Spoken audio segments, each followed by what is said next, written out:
7:30. So I'm going to call this meeting to order. This meeting is called to order. Annual notice of this meeting was provided to the Star Ledger, Home News Tribune, and Highland Park Planet on January 31st, 2023. In addition, notice of this meeting via Zoom was emailed to the Home News Tribune, the Star Ledger, the Highland Park Planet on June 6, 2023, and was posted on the Borough website at www.hpborough.com and on the bulletin board at Borough Hall, 221 South Fifth Avenue, Highland Park, New Jersey, and has remained continuously posted as required by law. Here in council chambers, there are fire exits to the left and right of where we're sitting. Should anyone need to use the exits in the event of an emergency. I'll also make a comment that if any members of the public are viewing this meeting via Zoom live, comments and participation in the meeting can only be done by in person. You have to be physically present here. But we do appreciate anyone who is following along at home. Okay, let's start with a roll call. Let's start with a roll call, please. Mr. Chen? Here. Mr. Eisdorfer? Here. Ms. Hazy? Mr. Hale? Here. Ms. Hand? Here. Mr. Linares? Mr. Millay? Mr. Perlman? Here. Mr. Stern Cardinal? Here. Mr. Williams? Here. Mr. Roger Thomas? Here. Mr. Brescher? Here. Mr. Cosenza? Here. Mr. Koch? Here. Okay. We have two items on our agenda this evening. We have two consistency reviews for ordinances proposed by Borough Council to determine that they are, if they are or are not inconsistent with our town's master plan. For reference, the town's master plan can be found on the borough's website at www.hpborough.com under the planning tab. The master plan and all of its addendums can be found there for ease of reference. So first up, we have ordinance number 23-2080. And I'm going to ask our planner, Chris Cosenza, if he has any comments to make to the board about this proposed amendment. Sure, I'll step up to the center. Thank you, Madam Chair, members of the board, members of the public listening. Gotta do that embarrassment. So ordinance 23-2080 is a rather simple amendment. In the central business district is a requirement that not more than 33% of the gross floor area of the building, not more than 33% be for residential use. So if you can imagine a 3-story building, that means as of right, you have a residential use on the 3rd floor, a non-residential use such as office on the 2nd floor, and probably retail use on the 1st floor. That's a permitted use as of right. Not many 3-story buildings in Highland Park. There's a lot of 2-story buildings, which could probably make the argument that all of them, if they have a residential use, are probably non-conforming, which means any addition, any change will probably trigger a use variance. And I would probably make the subjective argument that that's probably one of the regulations in place that does not stimulate reinvestment and investment infill housing and along Meriden Avenue in the CBD district. So the suggestion here I wrote here for a suggestion by Mayor and Council is to simply remove the density cap of 33%. Note it's not a density term. What you're probably used to is hearing a maximum units per acre. That's not what Highland Park has. It is a frankly odd regulation of a 33% of a gross floor area of building. Our suggestion here is to simply strike it, literally with dash to be consistent with the other districts in the chart, such that it will no longer be applicable to the CBD district.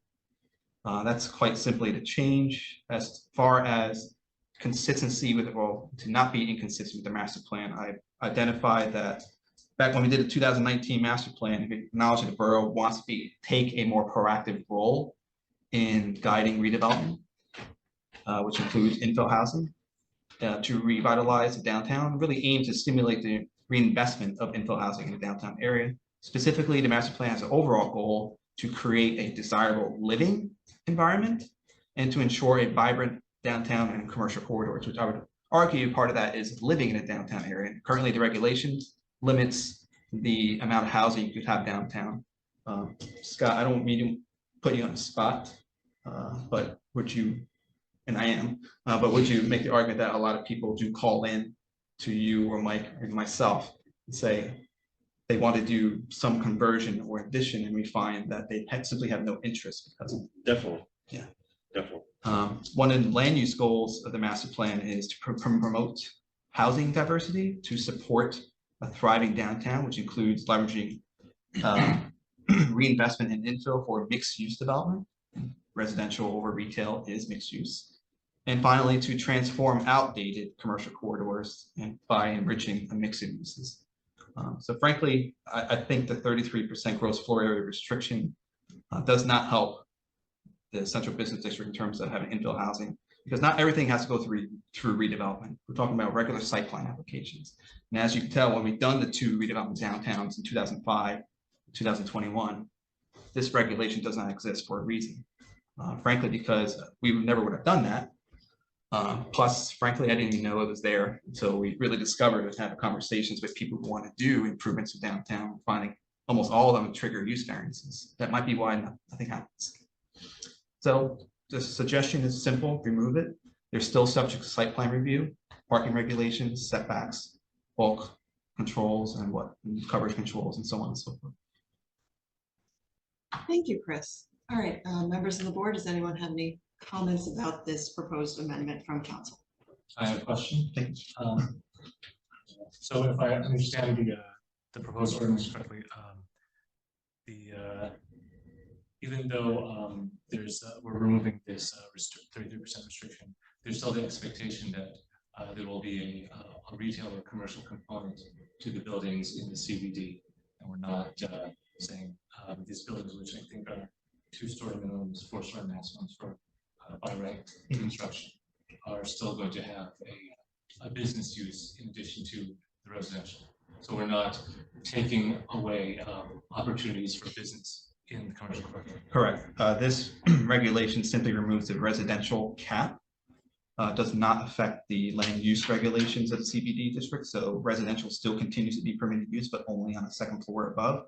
Business uses will continue to be permitted uses and encouraged to be on the ground floor.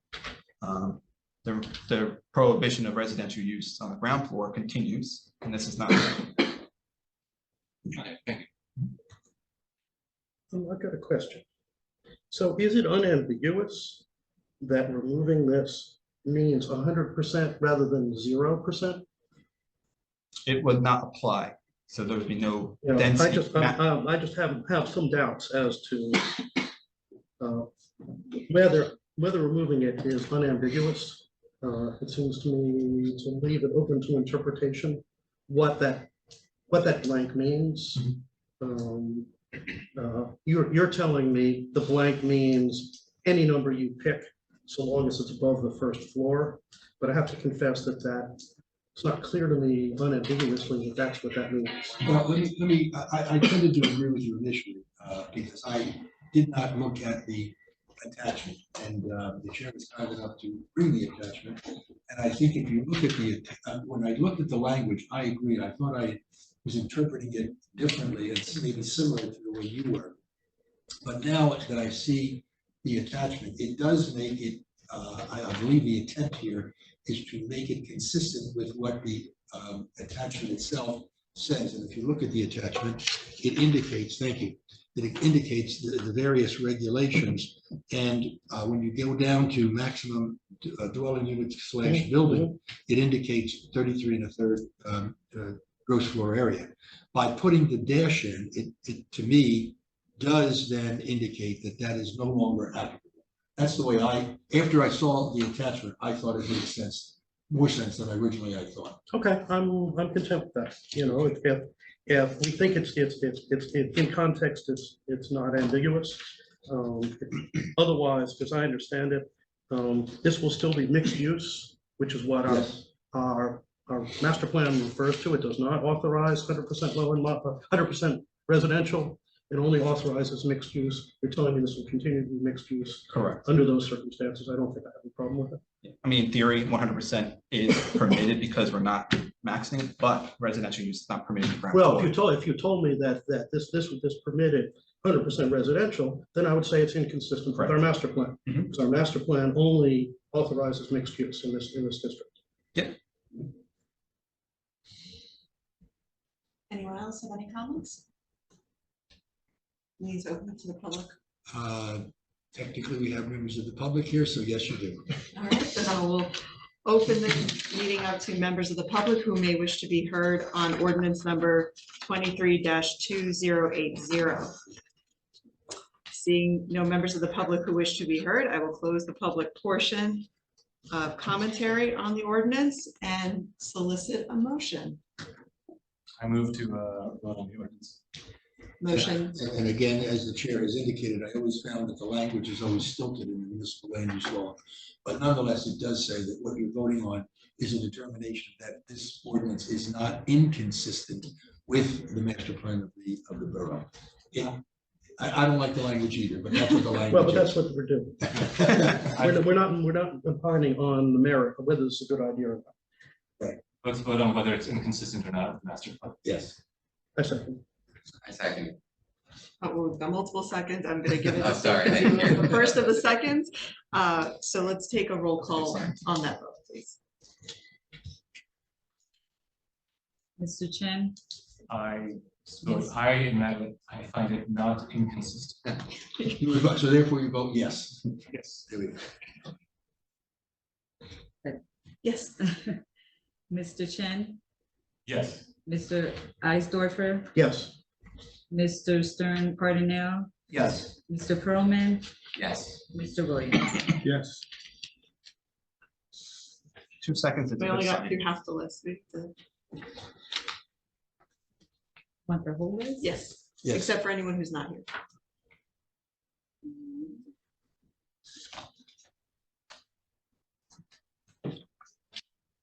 Mr. Hale? Yeah. Ms. Ann, Yes.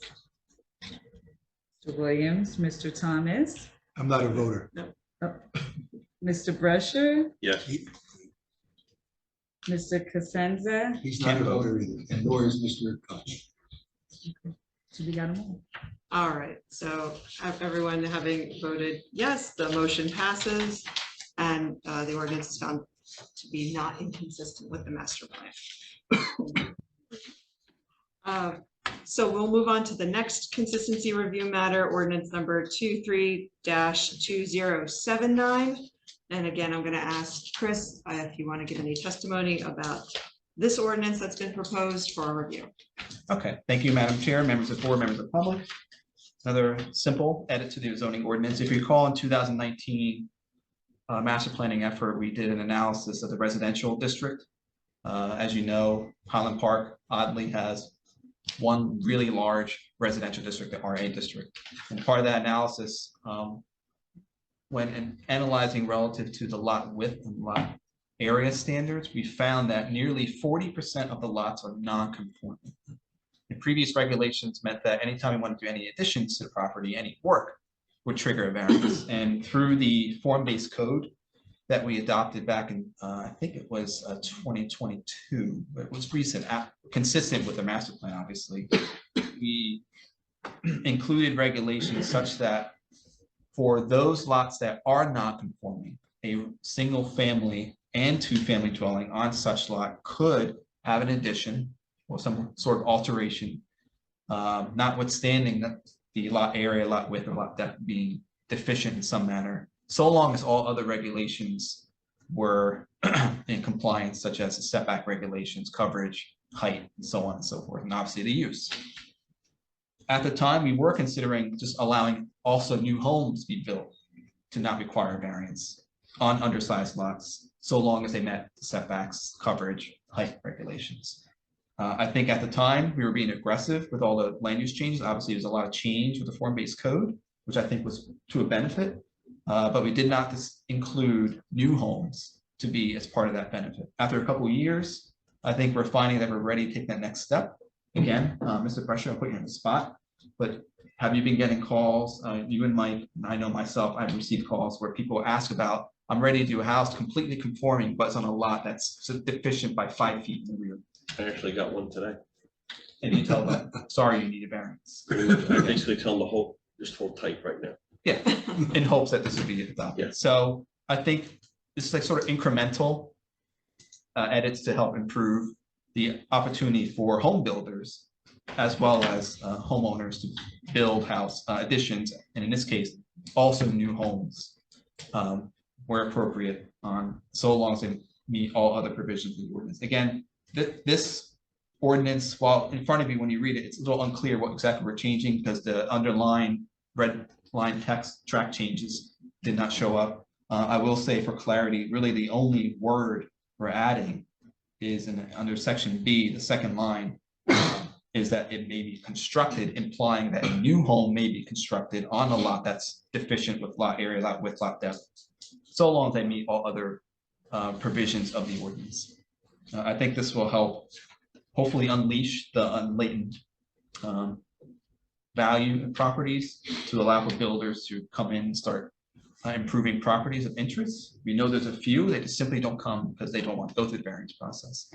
And I believe, Mr. Thomas, just correct me if I'm wrong, but I believe there's case law where if there's a finding that there's a lot of properties needing a variance, the appropriate remedy is not to grant variances, but actually to change the ordinance. You're very absolutely correct. Yeah, in this case, I think we're being consistent with the municipal land use law as well as with the 2019 master plan to encourage home building in town within reason. Obviously, too much home building could be a bad thing as it will raise gentrification issues. So I think we're making incremental changes. We can always adjust it in the future. So I think we need to be insightful and really pay respect to the residents who live in town.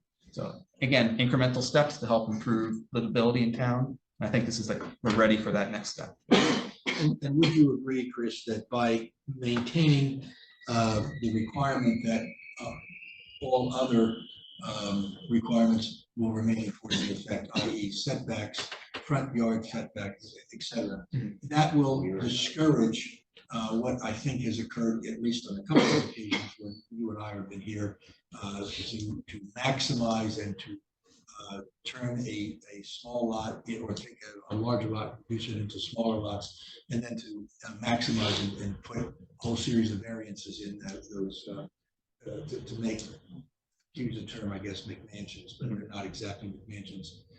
But you know what I'm talking about. So that'll, the fact that you're maintaining those setback requirements will eliminate that, or hopefully eliminate that concern. Correct, I do, especially since we're talking about undersized lots. Right. We are talking about smaller lots. Exactly. And therefore smaller dwellings as well. Yes. Jeff? Thanks. So the adding of the word constructed Yes. for undersized lots or for existing undersized lots. So this would not, in your opinion, not encourage or try to encourage subdivision to undersized lots, then by which someone would get in construction. That's not going to be a thing that would this ordinance change would encourage. That's a good question. Not necessarily, because through the subdivision process, if you have a variance request for undersized lots, the board is not obligated to approve those. But if there's compelling reason why the undersized lots should be considered as a better planning alternative, I would imagine, and the board would probably want to encourage the houses that are proposed fit into the neighborhood. So the board has a role to making sure that doesn't happen. Yes, I would make sure that when we do consider subdivisions that create undersized lots, we do have a role to play to make sure the housing that's created on those lots is part of the application. We shouldn't just approve it and say, oh, I hope it's not too big. So we still have the site plan control, which we have after this, as we did before this. For subdivision application. Yeah, well, I don't want to go to the point where you have site plan control, but you do have the ability to ask for additional information as part of the subdivision. So from that viewpoint, I agree on that limited basis. Yes. Any other members of the board have any comments? So, I have a question. go ahead. So one of the things that I believe is the case is that we have a lot, both an RA single family zone and an RB 2-family zone, Yes. 2-dwelling zone. And so a lot of the homes in the two-family zone might not actually have two dwellings. Would this mean that it would be possible, as long as setbacks are followed for the existing structure to be divided into, say, 2 units? So you're referring to the RB zone? Yes. So this would allow for undersized single and two-family homes, in this case, in the RB zone, to be constructed so long as they comply with setbacks, coverage, and height controls. So it results in more housing and general floor. One more question. Sure. So in the current ordinance, if you had a single family home on an undersized lot and it were to burn down, that doesn't happen very often, but that does happen. Without the word construction in it, and to build a new home, you'd be getting a variance for a home that once existed, but now, but it's undersized, then you need a variance to rebuild. In this case, you would not, because you have constructed here. I would agree. Correct. I've got some questions about how this actually operates. So our 2019 master plan said about a third of the lots in Highland Park are undersized for width. Presumably this ordinance would apply to those lots.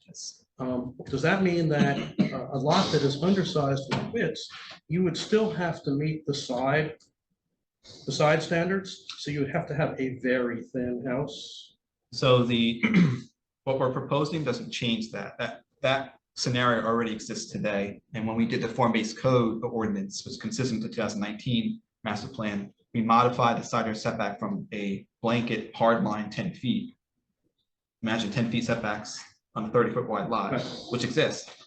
And we said, I'll call it a dynamic flexible zoning, such that the side yard setback requirements vary depending on the width of your lot, which I think is groundbreaking, but adds much more flexibility to those lots. So that same scenario, maybe you're at 5 feet and 10 feet. That applies to additions, and this would also apply to a new home.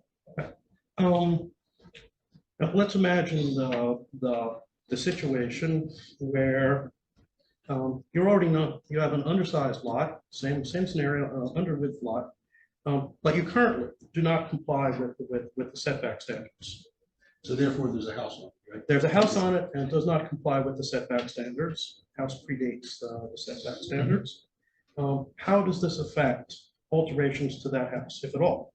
This ordinance does not affect an existing house wishing to extend it, because there are other provisions that allow for non-conforming setbacks, even with the greater flexibility setbacks to be continued. Okay, This ordinance does not affect. so to expand that house, you would still need a variance. To expand that house, there are cases where you may not need a variance Depends because upon where the other expansion is, provisions but in the yes, ordinance. it's expansion into the deviation. Well, but if you increase the intensity of the use, you add a bedroom, Well, That's a use. you need a variance for that. Well, that's relative to a use. That's like the Raspberry case. When you're talking about the non-conforming setback of an existing home, there are already provisions in this ordinance, which I believe is actually the section before or after this, where you have a non-conforming setback. They may be extended, provided it meets certain regulations. Like, we don't want it too close to the wall, not too long, or like creating the wall, violating the light and air between properties. This ordinance doesn't change that. yeah, Steve, if you're saying that, there's added bedroom, I'm assuming what you're saying is that it's not within the existing structure, it's an added bedroom. That's right. That would be over, above. Above or behind or something, not intruding into the setback, but nonetheless increasing the intensity of the use. It's been my experience that when you end up, let's take the side yard, because that usually is an easier case in the sense. If you ended up going from a single story, and then you're going on the side that's already in deviation and saying, okay, we're going to keep that same 7 feet, or 10 feet, or whatever it may be, but we're going to go up a story because we want to end up, we just had a kid, all the story things.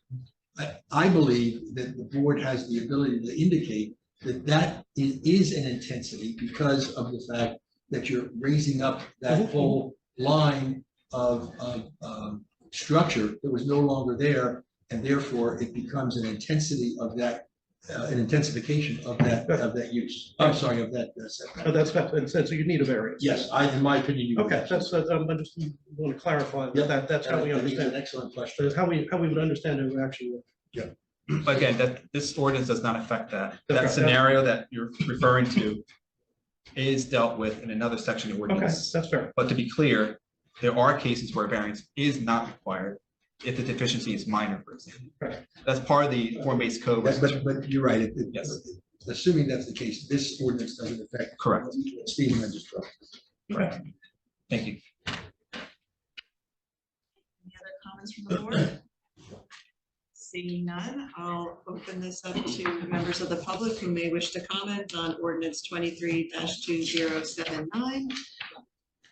Seeing none, I'll close the public portion of the comments and will solicit a motion. See, Same thing, again, it's a motion in the negative, but you would be affirming the fact that it is an action that is not inconsistent with the master plan, and therefore a yes vote would be in favor of the motion. Motion that it is not inconsistent with the master plan. fair enough. I'll second it, sure. Second by Jeff, I wanted to give you the chance. Okay. Okay, so roll call, please. Mr. Chin, Yes. Mr. Eisdorfer, Yes. Mr. Hale, Yes. Mr. Pearlman, Yes. Mr. Stern Cardinal, Yes. Mr. Williams. Yes. And I am yes as Madam well. Chair, The background. Madam Chair, members of the board, if it's acceptable, I'm perfectly happy to do resolutions with regard to these, but I thought it might be more cost effective if these get referred to in the minutes, and I'll be happy to work with the new secretary in terms of what making sure the language of the minutes accurately reflect what you have done. That way, instead of having additional costs with 2 new resolutions, which you have to review and deal with at the next meeting, it would really be I think it'd be more cost effective to just make sure the language is accurate in terms of the minutes. We always appreciate a cost-effective solution for the town and for our board. So upon your recommendation, that sounds like a good plan to me. And Roger will reach out to Sonia and we'll work out how to phrase that within the minutes so we can move forward. And I'm sure Matt will let council know that. We appreciate the cost sensitivity. So Madam Chair, Mr. Thomas, just to clarify, that means the borough could take action on Yes, November 21st. Absolutely. Second. Okay, thank you. Okay, so that takes care of our action items for tonight. Scott, anything interesting happening around town? No, not really. All right then. Geez, so what do you do, sit around, just sit It's a around? very slow time right now. It's true. All right, then, any members of the board have any comments or questions about past actions they might want to bring up or talk about? No? We're good. All right, then I'm going to open up the meeting one more time to members of the public to see if there's any comments. Seeing none, I'll close the public portion of today's meeting. And with that, we're done with all our agenda items, so I'll solicit a motion to adjourn.